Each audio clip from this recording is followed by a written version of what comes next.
मैं अक्सर स्कूल्स में जाता हूँ तो ये सवाल जब मैं पूछता हूँ यंग बच्चों से कि आप क्या करना चाहते हो, तो यकीन करें कि I get surprised bye their answers के मेजॉरिटी के आंसर्स होते हैं कि सर यूट्यूब चैनल खोल लूँ या टिकटॉक चैनल बना लूँ या कोई व्लॉगर बन जाऊँ। की जाती कि इसकी वजह क्या है, तो वजह एक ही होती है कि सर इसमें पैसा बहुत है और इसमें बहुत क्विक मनी है और फिर फेम का एलिमेंट भी है इसमें, ज़ाहिर है कि पेरेंट्स को ये समझना चाहिए और इसमें वेरी सॉरी टू से बहुत गैर जिम्मेदारी है फादर्स की तरफ से। मैंने अक्सर ये देखा है कि मदर्स ही बच्चों के पीछे पड़ी होती हैं और सम हाउ फादर्स ये समझ बैठे हैं कि बस उनका रोल बाहर जाकर कमाना है और कमा कर फैमिली की फाइनेंशियल ज़रूरियात पूरी करनी है, दैट्स इट। किसी एक दौर में तो ये बात चले समझी जा सकती थी, जैसे हमारे दौर की बात करें, 90s के दौर की बात करें, जब मैं बच्चा था तो ये स्ट्रक्चर था। मदर जो है वो सारी तवज्जो घर पे रखती थी और फादर जो है वो बाहर जॉब करता था, मेहनत करता था और ज़ाहिर है कि उसका रोल एक ब्रेड विनर का था और फैमिली को वो ज़ाहिर है उनकी देखभाल और ये सारी चीज़ें। लेकिन अब दौर बहुत चेंज हो चुका है, ये हमारे मर्दों को समझना चाहिए और हमारे मर्द अब आंखें बंद नहीं कर सकते कि अब आप लोगों की आपके बच्चों को बहुत ज़रूरत है। आप अगर खुद कहीं जा रहे हैं तो अपने बच्चों को भी ले जाएं। मिसाल के तौर पे फादर्स अगर कोई स्पोर्ट्स कर रहे हैं तो अपने बेटे को भी लेकर जाएं। अगर उन्होंने कोई क्लब ज्वाइन किया हुआ है तो एज अ फैमिली उस क्लब को ज्वाइन करें। अब ये नहीं हो सकता कि फादर की एक अलग लाइफ है और वो फैमिली को बस इस हद तक देखता है कि बस मैंने पैसे दे दिए, मदर को पैसे पकड़ा दिए कि ठीक है तुम देख लो बच्चों को। अब ऐसा नहीं हो सकता है। बच्चे मदर की एक हद तक बात सुनते हैं। फादर वो फिगर है जिसका एक रोब भी होता है। फादर वो फिगर है, children look up to the father, सीधी सी बात है और मदर अकेली नहीं कर सकती है। तो यहाँ पर देखिए बड़ी मेरी गुजारिश है उन फादर्स से जो अभी तक आंखें बंद किए हुए हैं और जिनको ये पता भी नहीं है कि उनकी छोटी 9 साल की बेटी क्या कुछ देख सकती है, किस तबाही का शिकार हो सकती है। मैं खुल के बातें नहीं बताना चाहता लेकिन ऐसे-ऐसे तबाहकुन केसेस खुद मेरी नज़रों के सामने से गुज़रे, यानी कि उनकी मदर्स ने, फादर्स ने आके जब वो केसेस बताए, आई वाज़ शॉक्ड कि 8-9 साल की बच्ची भी ये कर सकती है। तो ये तो सबसे पहला सॉल्यूशन ये है कि पेरेंट्स को ये बात देखनी चाहिए, इससे पहले कि हम व्लॉगर्स को ब्लेम करें। देखिए उन्होंने कंटेंट क्रिएट करना है। आपको क्या लगता है हम नसीहत करेंगे, हम उनको रिमाइंडर देंगे, क्या फैमिली व्लॉग्स बनना बंद हो जाएंगे? क्या ऐसे व्लॉग्स आना बंद हो जाएंगे? हाँ, किसी को स्पेशल अल्लाह की तरफ से हिदायत आ जाए, किसी के दिल में बात बैठ जाए, हो सकता है वो कर भी लें और कई लोगों ने किए माशाल्लाह। अभी मुझे बड़ी खुशी हुई रिसेंटली, एक हमारे भाई हैं ज़ैद अली, उनसे मेरी मुलाकात भी है। एक बार एक जगह मुझे मिले, एक ट्रिप पे मैं गया हुआ था, वेरी नाइस गाय और मुझे तभी एहसास हो गया था he is a very good person. तो उनकी मदर ने रिसेंटली अभी ये ऐलान किया कि मैं फैमिली व्लॉग्स आइंदा नहीं बनाऊंगी और शी रियलाइज्ड कि इसमें क्या क्या गलतियां हैं। तो माशाल्लाह एक तो आंटी को अल्लाह बहुत जो है वो अजर दे और उनको दुनिया आखिरत की कामयाबियाँ दे और बहुत दे इंशाल्लाह, सारी उनकी जायज़ ख्वाहिशात को पूरा करे। और इसी तरह जैद जो है, अगर उनका भी कोई ऐसा इरादा है कि एक अच्छा कंटेंट बस बनाया जाए तो देखिए there are some people. Asad है, उसने बच्चे ने ऐलान किया मैंने फैमिली व्लॉग अब छोड़ना है और चलें जो भी अब वो कर रहा है उसमें हो सकता है पर्सनली स्टिल मुझे कुछ इख्तलाफ हो। अगर वो म्यूज़िक यूज़ कर रहा है, कुछ इस तरह का कर रहा है, वो एक पर्सनल इख्तलाफ अपनी जगह, लेकिन कम अज़ कम ही is doing something apart from these things जो कि ज़्यादा डेंजरस हैं, ज़्यादा रिस्की हैं। तो ठीक है, हमें इस सेंस में इनकरेज करना चाहिए। तो yes there are some people जो अल्लाह के फजल से रियलाइज़ भी कर रहे हैं, लेकिन we can't expect everyone to realise और we can't expect everyone to leave this industry. इसलिए सबसे पहला जो ओनस है, रिस्पॉन्सिबिलिटी, वो माँ बाप की तरफ आता है। They have to see, they have to realize के बच्चे क्या कर रहे हैं और they have to provide alternate to their children इंशाल्लाह ताला। और बाप का बहुत रोल है, बाप का बहुत रोल है। दूसरी बात देखिए, टीचर्स का बहुत रोल है। मुझे बहुत अफसोस होता है कि आप मुझे बताएं कि एक स्कूल में जो उस्ताद है, एक इंस्टीट्यूट में जो उस्ताद है, मेरे दौर में जो उस्ताद थे, we used to look at them as role models. Literally मैं बिला मुबालगा आपको बता रहा हूँ, मुझे ऐसे उस्ताद मिले हैं अल्हम्दुलिल्लाह। जब मैं स्कूल का तालिब इल्म था, फिर इवन यूनिवर्सिटी का जब तालिब इल्म था, मुझे ऐसे उस्ताद याद हैं जो दरस कुरान या कोई अच्छी बात बताया करते थे और we used to look up to them. We used to look up to them, उनकी बातें हम सुना करते थे, उनकी बातों से मुतासिर हुआ करते थे, उनकी चाल ढाल से मुतासिर हुआ करते थे। अभी अ, देखें टीचर्स देखते हैं ये कंटेंट, चलें देखना एक अलग बात है, फॉलो करना जस्ट टू सी क्या चल रहा है वो उसमें हम नहीं, पर्सनल अमल है, एक अलग बात है। लेकिन बच्चों के सामने डिस्कस करना, और बच्चे जब देखेंगे कि मेरा तो अपना टीचर या मेरी फीमेल टीचर वो डिस्कस कर रही है फलाने व्लॉगर की शादी को, वो डिस्कस कर रहे हैं कि तुमने देखा वो फलाना जो है उसने अपनी शादी के व्लॉग्स बनाए और उसने ये चीज़ दिखाई, ये चीज़ दिखाई, तो देखें what kind of example teachers are presenting before the students. जब टीचर्स ऐसी बात कर रहे हैं, माशरे को कंस्ट्रक्ट करने वाले, माशरे को तामीर करने वाली जो एक पूरी लॉट है, वो अगर डिस्कशंस कर रहे हैं व्लॉगर्स की शादियों के बारे में, तो ये हमारे टीचर्स को भी सोचना चाहिए। It is high time, right?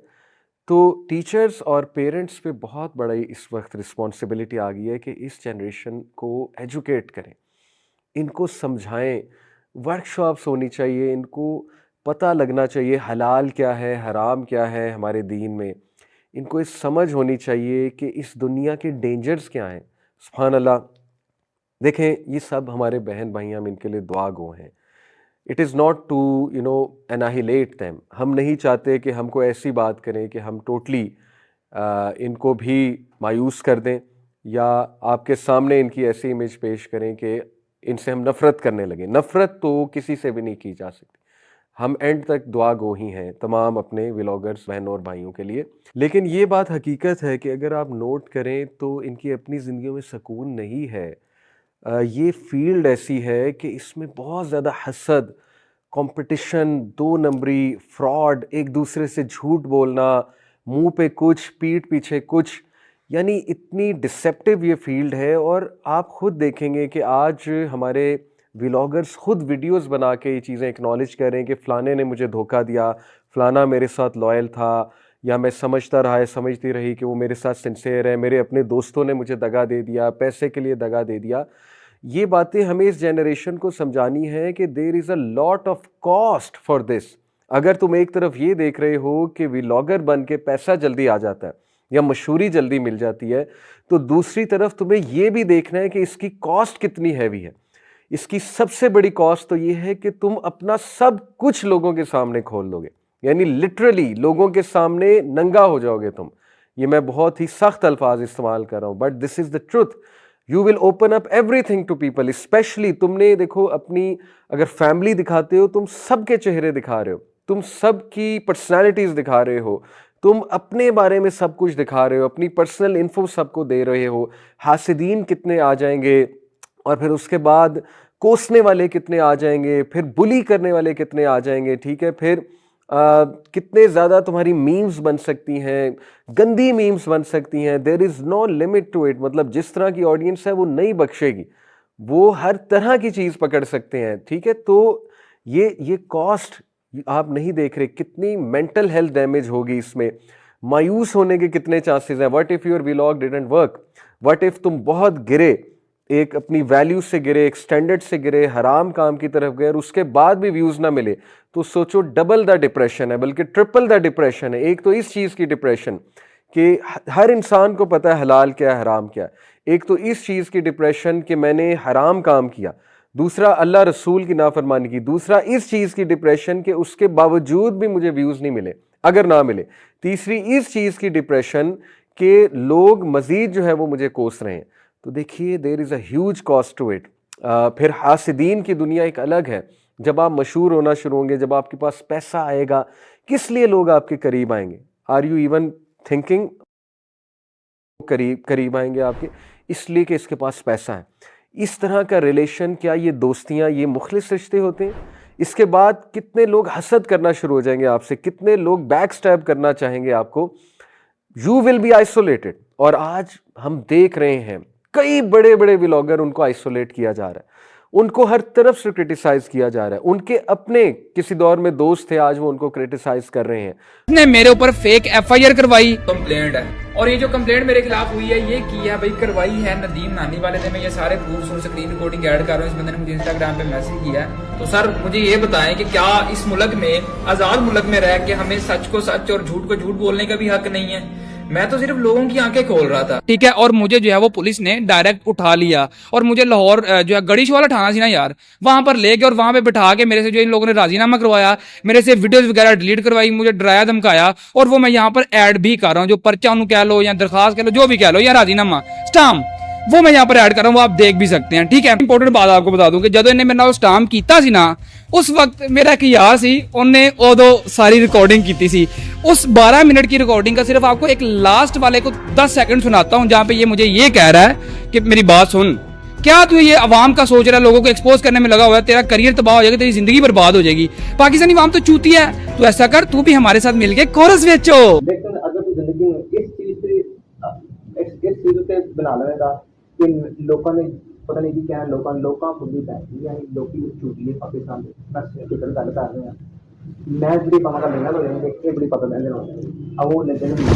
तू कंट्रोवर्सी पवेगा ज्यादा, तेरा निजाम खत्म हो जाएगा, लोग तो नफरत करने लग जाएंगे। अगर तू नहीं असूली तौर पर तू करेगा, लोग इतना नफरत करने शुरू कर देंगे कि यार ये बंदा तो अंडे का होना चाहिए कहता है। ऐसे तरीके ना गल काम छड़ना, मैं तेन आइडिया देंगे, तू सानू आइडिया दे, मिल के काम बता।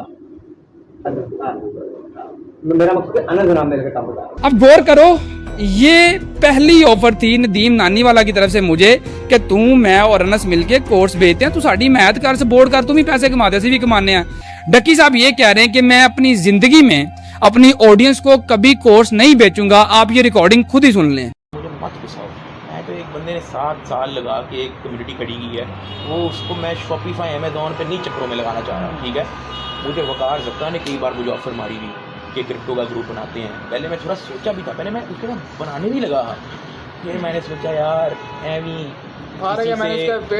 किसी से मैंने लेट्स से फीस ले ली, फिर उसका क्रिप्टो में कहीं लॉस हो जाए, वो आप पे आएगा। फिर मेरा अभी अच्छा चल रहा है, व्यूज़ आ रहे हैं, ब्लॉगिंग चल रही है, मुझे क्यों जरूरत है इन चीज़ों में घुसने की। मैंने इसको भी डिस्कस, रुको जरा सबर करो। इट इंक्लूड्स ई कॉमर्स, जिसके अंदर शॉपिफाई का प्राइवेट लेबल, शॉपिफाई की ड्रॉप शिपिंग कम्युनिटी खड़ी की है, वो उसको मैं शॉपिफाई अमेजोन पे नहीं चक्करों। रजब भट्ट की सारी डायरियां नदीम नानी वाला हमें देता था कि रजब ने ऐ करना जे ते वीडियो पा दे, मतलब रजब की प्रॉपर ये मुखालफत कर रहा था अंदर से, मुनाफकत जिसको कहते हैं, और प्रॉपर वीडियो पवा रहा सी, क्यों? उसके साथ जुड़ने के लिए। तो रजब जो भी उसका नेक्स्ट स्टेप होता था ये मैं बता देता था, असि तो चलो एक्सपोज करना ही करना सी। मुझे तो यही था कि नदीम एक अच्छा बंदा है।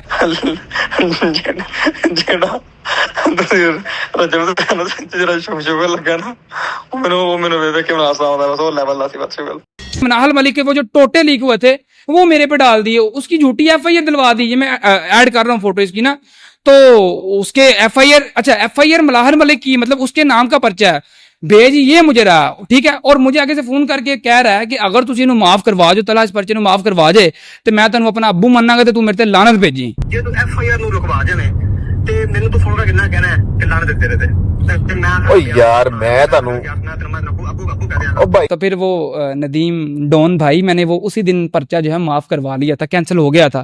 तो अब क्या करना चाहिए? ਤੇ ਮੈਨੂੰ ਤੂੰ ਫੋਨ ਕਿੰਨਾ ਕਹਿਣਾ ਕਿ ਲਾਨत ਤੇਰੇ ਤੇ। अच्छी टिकटॉक के इवेंट पे गया, वहां पर इसने जो है मुनीब खान को भेजा, उमर भट्ट, हारिस अली, उमर भट्ट का भाई अली फयाज, उसके बाद में एक शर्जील जो हारिस के साथ होता है, एक हैदर लड़का था, उसके अलावा एक अली, वो की नाम होता है यार, अली रियाज, वो जी भाई वाला, वो भी लड़का था, एक होर सी साहिल मुंडा, वो भी इसी कमरे च, ठीक है। इन सब ये सारे मेरे कमरे में आए हैं। मुझे अली भट्ट ने फोन किया, मैं नहा रहा था, मैं कहा यार बॉस, उसने मुझे फोन किया, कहता जी आपका रूम नंबर क्या है? मैंने कहा जी रूम नंबर 305 है, आप आ जाओ भाई। मुझे ये था अली आएगा, क्योंकि उससे एक दिन रात पहले वो हमारे पास पूरी रात बैठा रहा, हमारे पास गपशप करता रहा, चाय शाय पिलाई है उसको, लेकिन सानू की पता सी कि मुनाफिक हैगा। अगले दिन इसने मेरे से मेरा रूम नंबर दोबारा पूछा, मैंने इसको बुलाया, मुझे तो यही था कि यही आ रहा है, लेकिन वो 8-9 लोग आए और मुनीब खान ने आगे मुझे मारा। तो उसमें किसी एक वीडियो में जो है मेरे एडिटर ने मुनीब खान का, पता नहीं है इसकी वाइफ का कोई छोटा सा क्लिप था जिसमें ये लोग जुए को प्रमोट कर रहे थे, वो उठा के उसने लगा दिया। तो इसने मेरे से पूछा जी तुमने मेरे पे वीडियो बनाई? मैं कहा यार तेरे तो डिटेल्ड वीडियो मैंने कोई भी नहीं बनाई, मतलब एक जो डेडिकेटेड वीडियो होती है किसी बंदे पे बनाना, वो नहीं मैंने बनाई, लेकिन हाँ मैं शायद किसी वीडियो में आपका क्लिप यूज हो गया होगा, ठीक है। आगे से मुझे कहता जी क्यों, मैं क्या यार हो गया, ये हमारा काम है आवाम को सच बताना। तो इस बात पे इसने मुझे मारा था। और बताई है कि जिन्ने भी इन्फ्लुएंसर ने टिकटॉकर ने लाख रुपया लैके विक जाते हैं, भावें इन्होंने लाख रुपया दे के कह दो कि तुम अपना अब्बू कहना, तुम कह देंगे लाख जा रहा है। तो ये सारे के सारे जुआ प्रमोट करते हैं और यहीं से पैसा कमाते हैं, ना कोई दूसरा राह कोई नहीं। या बुढ़ी खा लो या जुआ प्रमोट कर लो, तो यहाँ फिर दोनों काम इकट्ठे कर लो। मतलब ये डक्की की स्टोरी देखो एक, मतलब इतना सारा पैसा कमाने के बाद, फैन फॉलोइंग के बाद भी कोई रिस्पॉन्सिबिलिटी लेते नहीं अपनी ऑडियंस की, डायरेक्ट जुए को प्रमोट कर रहे होते हैं। एक्सपर्ट्स आपको ये सिखाएंगे कि हाउ टू बिकम अ बगैरत फैमिली व्लॉगर, अपनी मावां भैणां किवें नचदी होईयां विखाणियां ने, ठीक है। क्योंकि ये लोग कह रहे हैं कि लोग ऑलरेडी हमसे बड़ा इंस्पायर्ड हैं, हम 4-5 व्लॉगर्स हैं पाकिस्तान में, और कौन है, कोई भी नहीं। तो आप लोग भी यही करें, तुसी भी अपनी मावां भैणां कैमरे 'च लैके आओ, ठीक है। तो आपने अपना जमीर कैसे मारना है, ਉਹਦੇ ਵਾਸਤੇ ਨਾ ਜਿਹੜਾ ਤੁਹਾਨੂੰ ਤੁਸੀਂ ਫੀਸ ਦੇਣੀ ਹੋਗੀ। ਫਿਰ ਇਹ ਤੁਹਾਨੂੰ ਦੱਸਣਗੇ ਕਿ ਜਿਹੜਾ ਤੁਸੀਂ ਫੈਮਿਲੀ ਵਲੌਗਰ ਕਿਵੇਂ ਬਣ ਸਕਦੇ ਹੋ, ਕਿਵੇਂ ਤੁਸੀਂ ਆਪਣੀ ਬੁੱਢੀ ਨੂੰ ਕੈਮਰੇ ਅੱਗੇ ਲੈ ਕੇ ਆਣਾ ਹੈ, ਭਾਵੇਂ ਨਹਾਉਂਦੀ ਪਈ ਹੈ, ਸੌਂਦੀ ਪਈ ਹੈ, ਉੱਠਦੀ ਪਈ ਹੈ, ਕਿਵੇਂ ਤੁਸੀਂ ਆਪਣੀ ਭੈਣ ਨੂੰ, ਆਪਣੀ ਮਾਂ ਨੂੰ ਵਿੱਚ ਲੈ ਕੇ ਆਣਾ है। उसके अलावा ये लोग आपको सिखाएंगे शॉपिफाई ई कॉमर्स, ਜਿਹੜਾ ਇਹਨਾਂ ਨੇ ਆਪਣੀ पूरी जिंदगी नहीं ਕੀਤਾ। डक्की आज से 6-8 महीने पहले मेरे तरले लेना ਹੁੰਦਾ ਸੀ, यार मेरा शॉपिफाई स्टोर बनवा दो, मेरे ऐड चलवा दो, मेरी शर्टें। डक्की भाई वर्सेस शाम इदरीस कंट्रोवर्सी ना हुई होती तो आज डक्की भाई ना होता। लेकिन अब आप सोच रहे होंगे व्हाई आफ्टर 7 years मैंने उस वक्त क्यों रिप्लाई नहीं दिया, क्योंकि उस वक्त no matter what I said आप लोग इतने ब्रेन वॉश हो चुके थे कि शाम इदरीस आपको एक बहुत बुरा इंसान लगता था। लेकिन इन द लास्ट 7 years डक्की की असलियत आप सबके सामने खुद ब खुद ही आ गई। आई ऑल्सो लेट एवरीथिंग गो, क्योंकि मैं सोचता था डक्की मैच्योर हो चुका है। जैसे ही वो बड़ा यूट्यूबर बना, उसने छोटे यूट्यूबर्स को इंसान समझना ही छोड़ दिया। 2017 ये सब तब शुरू हुआ जब डक्की ने मेरे ऊपर एक रोस्टिंग वीडियो बनाई। अच्छा हम बात करेंगे शाम इदरीस की। वो वीडियो सिर्फ एक मजाक नहीं था, उस वीडियो में मेरी इज्जत, मेरी फैमिली की इज्जत, एक लड़की की इज्जत गिराई गई और इन सब बातों का मजाक बनाया। उसके बाद डक्की ने यह क्लेम किया कि मैंने उसके YouTube चैनल पर एक स्ट्राइक लगाई और उसका Facebook पेज उड़ा दिया। वैसे मुझे एक बात बताओ, एक बंदा जो आपकी बर्थ को एक एक्सीडेंट बोले, आपकी फैमिली के बारे में बकवास करे और आपके बारे में ये बोले कि आप और एक हिजाबी लड़की सुहाग रात कब मनाओगे, तो आप कैसे रिएक्ट करोगे? क्या as a respectable Pakistani and a Muslim आप इस चीज के ऊपर हंसोगे, इसको रोज समझोगे, या फिर आप YouTube और Facebook से रिक्वेस्ट करोगे कि इतनी गलीज वीडियो डिलीट हो जाए? ये बात सब जानते हैं कि Facebook और YouTube सिर्फ एक स्ट्राइक पे किसी का भी पेज रिमूव नहीं करते। हाउएवर अगर आप अपलोड करते रहें ऐसा कंटेंट और ऐसी चीजें जो कम्युनिटी गाइडलाइंस के खिलाफ है, then Facebook will take action and remove your page. Ducky was uploading dirty things about me, my family, and that's why his page was removed. ये मेरी इस स्कैम इबलीस पे आखिरी वीडियो है। कोई भी बंदा जो अपनी तरफ से कॉन्फिडेंट होता है ना कि उसने कुछ गलत नहीं किया, वो ना तो कमेंट बैन करता है ना तो कमेंट डिलीट करता है।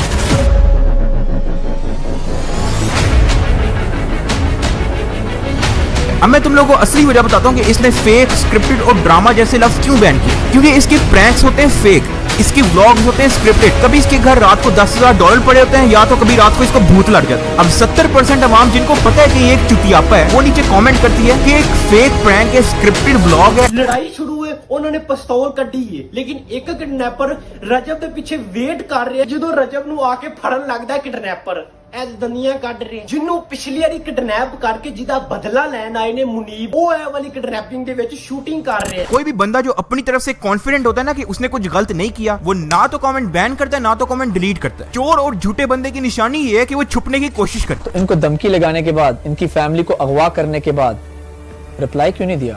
अस्सलाम वालेकुम बदला भाई, कैसे हैं आप? वालेकुम सलाम, अल्हम्दुलिल्लाह ठीक ठाक, आप सुनाएं। आपके साथ डक्की ने किया क्या? सारा मामला तो ऑलरेडी यूट्यूब पे है। मेरा आईडी कार्ड, मेरा वो सारी चीजें मुझे सेंड करके कहता है एवरीथिंग हमारे पास है, तेरी हर गई। फिर उसके बाद इसने मेरी फैमिली का डाटा निकलवाया, मेरी फैमिली का डाटा निकलवा के मुझे भेजा कि भाई अब तेरी फैमिली का भी डाटा है हमारे पास, अगर तूने अब कुछ किया तो तेरी हर गई है। एक स्ट्राइक रह गई थी, मेरा चैनल उड़ जाना था। मैंने फिर इससे बात करना ही बेहतर समझा कि बात कर लेते हैं। बात करने के बहाने कहता है मैंने मिलना है। मैंने कहा नहीं मिलना नहीं, ऐसी बात।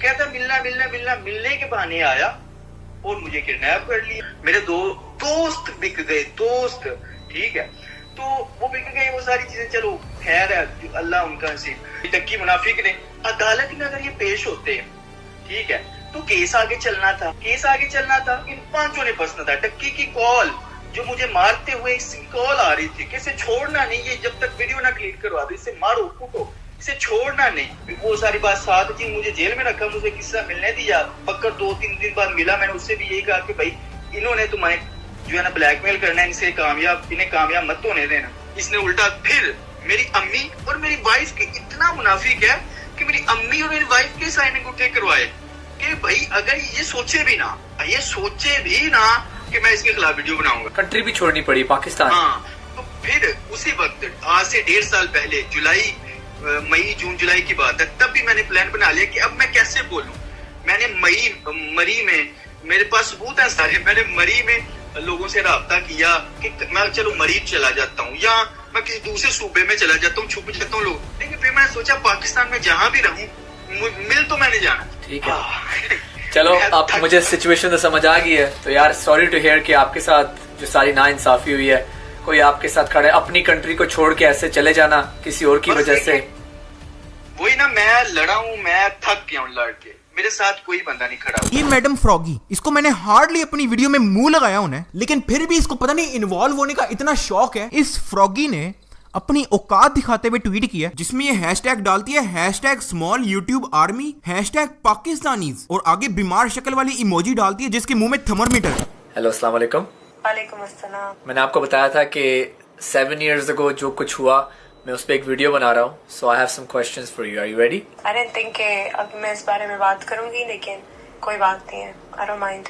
So the first question is, Ducky claims in your tweet you didn't mean Ducky as a tiny YouTuber, but you meant all the Pakistanis are tiny and they live in their tiny huts.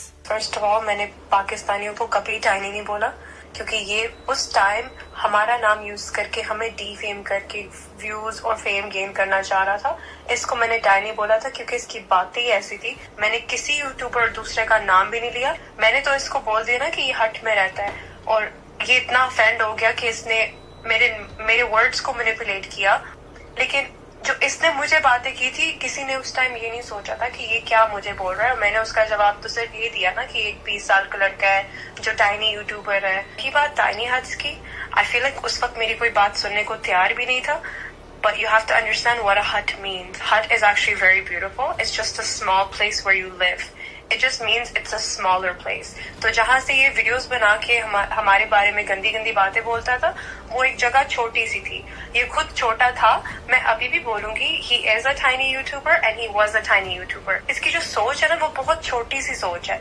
My second question is, जो उसने बोला respect हिजाब, आप distract करती हो हिजाब पहन के। मैंने आज तक सोशल मीडिया पे ये नहीं बोला कि मैं फरिश्ता हूँ, ठीक है? मुझसे गलतियां हुई हैं, क्योंकि उस वक्त it was very hard for me to wear the hijab. आप जानते होंगे कि आजकल के दौर में कितने लोगों ने हिजाब पहना है और कितने लोगों ने हिजाब उतार दिया। मैं एटलीस्ट कोशिश करी थी अपनी साइड से। अब देखो, मुझे 10 साल हो गए मैंने हिजाब पहना हुआ है, अल्लाह का शुक्र है। मैं चाहती हूँ मेरे बच्चे भी हिजाब करें। And now obviously You learn from your mistakes. Going forward, मुझे पता है कि मुझे क्या नहीं करना, क्या करना है। आप सीखते हो अपनी गलतियों से। I think as Pakistanis we should not support कि अगर आप हिजाब ना पहनो, सब कुछ देख लो, सब कुछ कर लो, लेकिन जो हिजाब पहन रही है, कोशिश कर रही है, उसको भी बोलो कि भाई उतार के करो वरना ना पहनो। तो अगर आप हिजाब के ऊपर उंगलियां उठा रहे हो ना, पहले आप अपने गिरबान में झांक के देखो कि आप किस तरह का इस्लाम फॉलो करते हो, आप किस तरह की गंदी गंदी माँ बहन की गालियां देते हो। कि जो अटैक हुआ तुम पे मीट एंड ग्रीट, और फिर बाद में बोला गया कि वो सिर्फ एक थप्पड़ था, मुक्का नहीं था या कुछ भी नहीं था। वो जो मैंने वीडियो बनाई थी ना, हमारे आसपास जितने भी लोग थे, जैसे फेलो यूट्यूबर्स थे, कुछ फैमिली मेंबर्स थे, मैंने वो वीडियो हरगिज नहीं बनानी थी, ठीक है? वीडियो बनानी पड़ी just to explain my side of the story. मैंने सोचा कि शायद maybe if I tell people कि ये बहुत अब एक्सट्रीम लेवल तक जा चुका है, may be people will understand कि this is gone to a very extreme level, ठीक है? लेकिन जो वो वीडियो बन गई थी, लोगों ने बोला मेकअप लगा दिया तुमने, तुम्हें पंच नहीं मारा, थप्पड़ मारा था। हेटर्स बनाए गए ना हमारे खिलाफ, उनको इतना ब्रेन वॉश किया गया है। उनके दिमाग में एक औरत को थप्पड़ पड़ जाए वो ठीक है, लेकिन मुक्का पड़ जाए और वो मुक्का बोल रही है तो शी इज अ लायर। माफी अल्लाह से आप मांग सकते हो, लेकिन मैं इंसान हूँ। मैं उन लोगों को माफ नहीं करूंगी जिन्होंने मेरे अटैक होने पर कैश इन किया, वीडियोस में एड्स डाल के, व्यूज डाल के घर लेके गए। That's absolutely not okay. One thing I want to say is I salute Shamir Abbas Shah because he's always been there through our hard times, even our good times. आपको फिर ऐसे पता चलता है कि दोस्ती कैसे होती है। मेरे लिए सबसे दुख और हॉट टाइम पता है क्या था? जब कराची की एक मीट एंड ग्रीट पे किसी इंसान ने फ्रॉगी को उल्टे हाथ का मुक्का या थप्पड़ मारा, और ये बात मैंने जब पब्लिक में प्रूव करने की कोशिश की तो इसके और इसके दोस्तों ने ये बोला कि शाम झूठा है, क्योंकि शाम कहता है कि मेरी बीवी को एक मुक्का पड़ा है, लेकिन वो मुक्का नहीं एक थप्पड़ था। शायद उस वक्त आप लोग थोड़े यंग थे और इमेच्योर थे। अब आप मुझे एक बात बताओ, अगर आपकी बीवी आपके साथ कहीं बाहर पब्लिक में है और कोई इंसान उसको एक थप्पड़ या मुक्का मारता है, इज इट ओके? अगर उसने मुक्का नहीं मारा, सिर्फ एक थप्पड़ मारा है। रकी, मैं तुमसे एक बात पूछता हूँ, अगर कहीं पब्लिक में तुम्हारी माँ या तुम्हारी बीवी को कोई रख के थप्पड़ मारे तो तुम्हारा क्या रिएक्शन होगा? शायद मेरी ये बात भी तुम्हें बुरी लग रही होगी। Guess what? I went through that emotional experience. मेरी बीवी को थप्पड़ मारा गया था। हमने ये चीज देखी, उसको पता लगा कि वो झूठा साबित होने वाला है। इसने मुझे और मेरे पेरेंट्स को धमकियां लगानी शुरू कर दी। अब उसने इस वीडियो में बहुत सारी बातें की कि अगर मैं एक एक करके एक्सप्लेन करूं तो ये वीडियो 1 घंटे की हो जाएगी। So let me explain this as an overall video. उसने मेरे उन दोस्तों को डाला जिनसे मैं बात नहीं करता था और ये बताया कि शाम Idris threaten my family. First part, Shavir ने इसकी वीडियो में एंट्री मारी क्योंकि मेरी और शावीर की उस वक्त थोड़ी सी लड़ाई थी, जैसे अच्छे दोस्तों में लड़ाई हो जाती है, और since then you have seen him in many of my videos and everything is good between us. मैं सिर्फ एक बात बोलूंगा और समझने वाले खुद ही समझ जाएंगे। अगर आपकी किसी इंसान से लड़ाई होती है और आपका बहुत अच्छा दोस्त उसके साथ साइड करता है, नॉट ओनली दैट बल्कि अपने चैनल पे एक वीडियो भी अपलोड करता है, Sham Idrees needs to stop, just because आपके दुश्मन को व्यूज आ रहे हैं, तो क्या वो आपका दोस्त होगा? इसीलिए मैं उस इंसान से बात नहीं करता। अब दूसरी चीज, शाम इदरीस थ्रेटन माय फैमिली। इसने 2 प्रूफ दिखाए, एक शामीर और मेरी एक स्क्रीनशॉट जिसके अंदर अपीरेंटली मैं शामीर को कोई कोड वर्ड बता रहा हूँ कि मैंने डक्की को कैसे चुकवाना है, और दूसरा कि मैंने उसके डैड को एक कॉल करवाई जिसमें मैंने ये बोला। हाँ जी, मतलब आपको मालूम है कि आपका पिता जो है वो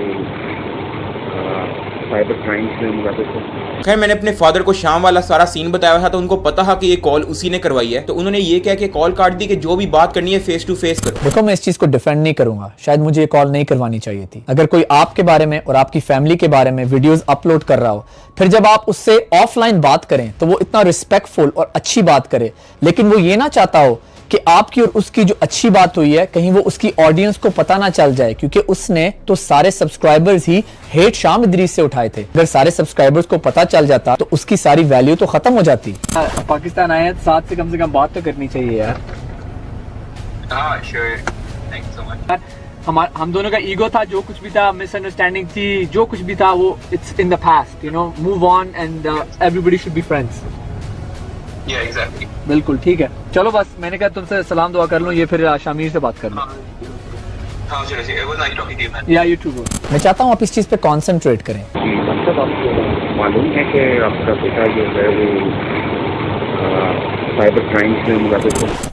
ये थ्रेट नहीं थी, ये एक फैक्ट था, क्योंकि मैंने इस पे साइबर क्राइम का केस भी किया था। और इस पूरी कॉन्वर्सेशन में क्या कहीं पे हमने बोला कि हम आपको चुकवा लेंगे या हमने इसके घर में एंट्रेंस मारी? बिल्कुल नहीं। अस्सलाम वालेकुम शामीर, कैसे हो? सलाम ब्रो, आई एम गुड, आप सुनाए? बड़ी शेव वेव कर ली है तुमने है? बस new look, you know, chisel jaw line I have right now. Shamir, तुम क्यों चाहते थे कि मैं और डकी दोस्त हो जाएं? क्योंकि जब वो कॉल हुई थी तो तुम्हारे फोन से हुई थी। Why did you want us to be friends? Because when I met you, you were a nice guy, ठीक है? We had good relationship, ठीक है? सारा कुछ मुझे पॉजिटिव लगा आपकी साइड से। मुझे आपका कंटेंट जो था वो मुझे पॉजिटिव लगा कि यार लाइक फैमिली व्लॉग्स है, लेकिन फैमिली वाले व्लॉग्स है। ये नहीं कि फैमिली व्लॉग करके बेहयाई गंदगी फैलाने वाला साहब है। लोगों की वाइफ को कहता है कि तुम हिजाब पहन के डांस करते, तुम्हारी वाइफ हिजाब के बगैर नाच रही होती है हर जगह, ठीक है? सो वियर्ड थिंग है। डकी ने अपनी वीडियो में बोला कि I wanted to kidnap him. What did that mean? उसने तुम्हारा कोई वॉइस नोट प्ले किया था, तो आपने कहा मैं भी बड़ी चीज हूँ, मैं भी इसको चुकवा दूंगा फलाना फलाना, तो आपने गुस्से में बोला था। So I told him that thing, और बाद में आपने कुछ नहीं किया, राइट? कोई किडनैप नहीं किया, कोई इसको फिजिकल नुकसान नहीं पहुंचाया, नथिंग हैपेंड। लेकिन अगर आप उसकी हालत देखें इस वक्त, आपको पता है इस वक्त पूरे इंटरनेट में मशहूर हुआ हुआ है, ठीक है? इससे पहले इसने बदला ब्रदर के साथ किया, उससे पहले this guy was requesting me to kill someone. Can you believe? Ducky ने मुझे, मेरे पास आज प्रूफ है, ठीक है, अगर ये बाप के है ना, मैं इसको चैलेंज करता हूँ, ये ले आए कुरान। बाद मुझे कहता है काम कर, अपने आर्मी के मैस में बुला उसको, मैश में, और उसको मरवा दे किसी तरीके से। लेकिन कुछ साल बाद असलियत तो आपके सामने आ ही गई है। गुंडागर्दी, डराना धमकाना और अपना पैसा जो हर जगह शो ऑफ करता है उसको यूज करके लोगों को चुकवा लेता है। उसके बाद ये लोग जो है वो मेरे वालिद साहब को वहाँ से घर से उठाते हैं, साथ में उनकी जो बाइक नहीं मैंने उनको गिफ्ट की थी 3 लाख रुपए की 1 to 5 वो भी चौक के ला गए। और पिछले 15-20 दिनों से तो वैसे ही मैं अपने घर गया ही नहीं। उसके अलावा मेरा कारोबार सारा का सारा बंद है, मेरी सारी की सारी टीम वापस चली गई अपने अपने घरों में। मुझे डेली लाखों का नुकसान हो रहा है, ऊपर से मुझे इस पर भी धमकाया जा रहा है कि तेरा काम तबाह कर देंगे, तुम्हें काम नहीं करने देंगे, तुम्हें ये कर देंगे वो कर देंगे। डक्की की सबसे बड़ी हिपोक्रेसी ये है कि उसने हमेशा मुझे फेक और क्रिंज कंटेंट क्रिएटर बोला। यहाँ तक कि उसने मेरी डेली व्लॉगिंग का मजाक भी उड़ाया और बोला डेली व्लॉगर्स तो वॉशरूम में कुछ ऐसा करते हैं। Hey guys, I just took a tutty right now, like 5 minutes ago, and you're not going to believe. You're not going to believe it just got invisible. Look at this, guys. Someone is pranking me. Oh my god. शायद आप लोग अभी तक नहीं समझे, पाकिस्तान में उस वक्त सिर्फ डेली व्लॉगर एक था और वो मैं। डक्की ने मेरा पत्ता काटा और कुछ अरसे बाद खुद डेली व्लॉगिंग शुरू कर दी। हाँ जी, तो भाई व्लॉग बना रहा है आपका भाई। यार मैं तुम लोगों को बता रहा हूँ, मेन चैनल पे जो है ना इनएक्टिव रहना मुझे पसंद नहीं है, तो मैंने सोचा कि जब रोस्टिंग किसी की बुन लेने का नहीं अगर मौका मिल रहा तो फिर व्लॉग ही बना ले। और फिर जो कंटेंट खुद उसने डेली व्लॉगिंग में बनाया वो तो आप सब बहुत अच्छे तरीके से जानते हैं। अगर आपको याद हो, डक्की ने एक मीम बनाई थी, कुछ भी दिखाया जा सकता है, और डक्की ने इस चीज को खुद ही प्रूव कर दिया। अपनी व्लॉग्स में वो बहुत भोला और मासूम सा इंसान दिखता है, लेकिन रियलिटी में उसका ये चेहरा है। और पीछे से मुझे घर से कॉल आती है कि घर में पुलिस आ गई है। 30 से 40 लोग मेरे घर पे आते हैं। और देखिए, ये अगर बात मेरे तक रहती ना तो शायद मैं थोड़ा सा किसी तरीके से राजीनामे की तरफ आ जाता या चीजों को हम कंट्रोल कर लेते, लेकिन मैंने मेरे प्यो दी कसम है जब मैं पीछे हट जाऊँ तो मैं मैं जहाँ तक जा सकता हूँ ना लीगली तौर पे मैं जाऊंगा। I have everything on you, your child, your wife, your sister। और तकलीफ से याद आया जब मैंने सहर हयात पे एक्सपोज बनाया था के जरिए नेक्स्ट एक्सपोज बनाने से रोक रहा था। ये तो आहिस्ता आहिस्ता हमारी सारी पोलें खोल देगा। देखो डक्की, मुझे चुप करवाना है ना, मुझे चुप करवाना चाहते हो ना, तो मर्दों की तरह दलील के जरिए चुप करवाओ, दलालों के जरिए ना करवाओ। Skill online is not wrong, लेकिन फ्रॉड नहीं करना चाहिए। डक्की से 1 महीना पहले मैंने भी एक प्रोग्राम लॉन्च किया है जिसका नाम है millionairinfluencer.com, जहां पर मैं लोगों को सिखाता हूँ how to become a YouTuber, how to get over hate, things जो मैंने लर्न किए हैं इन द लास्ट 12 years। लेकिन डक्की, अगर तुम एक प्रोग्राम लॉन्च करो और फिर अपने पार्टनर्स के साथ डिस्कस करो, वो पार्टनर्स जो चाहते हैं कि लोगों को फुद्दू बना के उनसे पैसे निकलवाएं, दैट्स द रॉन्ग मेंटालिटी। सबसे पहले तो यार ये देखो, ये कोई जाली चैट नहीं है, वेरीफाइड अकाउंट से है। मेरे को एक मैसेज आया, ठीक है, जिसमें मेरे को ये धमकी दी गई कि तुम्हें घर से उठा लिया जाएगा या तुम्हारे खिलाफ साइबर सिक्योरिटी फेक थ्रेट्स बनाई गई। और ऐसा कोई पहली बार तो हुआ नहीं है, ऐसा पहले कितने क्रिएटर्स के साथ हुआ है। और ये तीनों मुझे मारते जा रहे थे और वो वीडियोस बनाते जा रहा था। मुझे माफिया मांगने पे मजबूर किया, झूठी कस्में उठवाने पे मजबूर किया, फलाना फेमस यूट्यूबर तेरा अब्बू है।